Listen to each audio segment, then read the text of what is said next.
ଆଜ୍ଞା ନମସ୍କାର।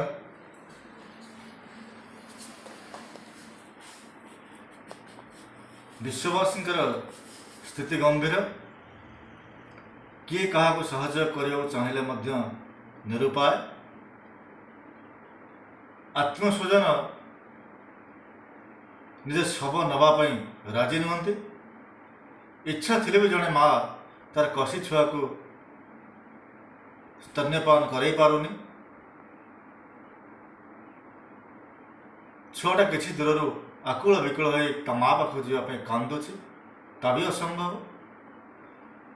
ସେବାରେ ଥିବା ଜଣେ କର୍ମଚାରୀ ତା ଘରକୁ ଯିବାକୁ ଚାହିଁଲେ ମଧ୍ୟ ପରିବାର ଲୋକେ ବାରଣ କରୁଛନ୍ତି, କାରଣ ସାମାଜିକ ଦୂରତା ରକ୍ଷା କରିବାକୁ ବାଧ୍ୟ।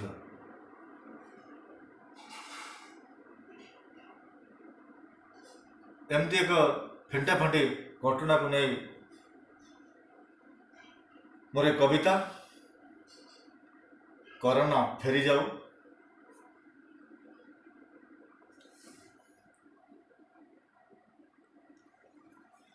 ସବୁ ସେବକ, ପୋଲିସ ଓ ଡାକ୍ତର ତୁମକୁ ମିଟରରେ ଦୂର କରନ୍ତି ନମସ୍କାର। ଆମ ଓଡ଼ିଆ ଭାରି ବଢ଼ିଆ, ଇତିହାସ କହେ ସାମୂହିକ କାମେ ଜମା ନୁହେଁ ସେ କୋଡ଼ିଆ। ଇତିହାସ କହେ ସାମୂହିକ କାମେ ଜମା ନୁହେଁ ସେ କୋଡ଼ିଆ। ପରିବାର ଭୁଲି ସେବକ ପୋଲିସ ବାଡ଼ିଖଣ୍ଡ ଧରି ଜଗେ, ବ୍ୟତିକ୍ରମ କଲେ ଅଣ୍ଟାକୁ ସେପଟି ଭାଙ୍ଗେ।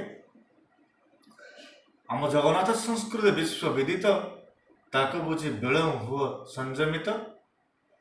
ଦିନୁ ଦିନ କରୋନାକ୍ରାନ୍ତ ବିଶ୍ୱ ସ୍ଥିତି ବିଗୁଡ଼ୁଛି।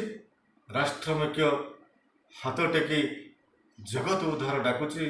ରାଷ୍ଟ୍ରମୁଖ୍ୟ ହାତ ଟେକି ଜଗତ ଉଦ୍ଧାର ଡାକୁଛି। ଅନାବଶ୍ୟକ ଘରୁ ନ ଆସିବାକୁ ବାରଣ କରୁଛି। ପୋଲିସ ରୋଷର ଶିକାର ନ ହେବାକୁ ନିୟମ ଦେଉଛି। ଦୁଧିଖିଆ ଛୁଆ ସଂସାର ଛାଡ଼ି ସ୍ୱାସ୍ଥ୍ୟକର୍ମୀ ସେବାରେ ଲାଗିଛି। ପୋଲିସ ବାପୁଡ଼ା ଠେଙ୍ଗା ଧରି ରାଜରାସ୍ତାରେ ଜଗିଛି। ଭିନ୍ନ ତରିକାରେ ଅମାନୀୟଙ୍କୁ ବାଟେ ଘାଟେ ବୁଝାଉଛି।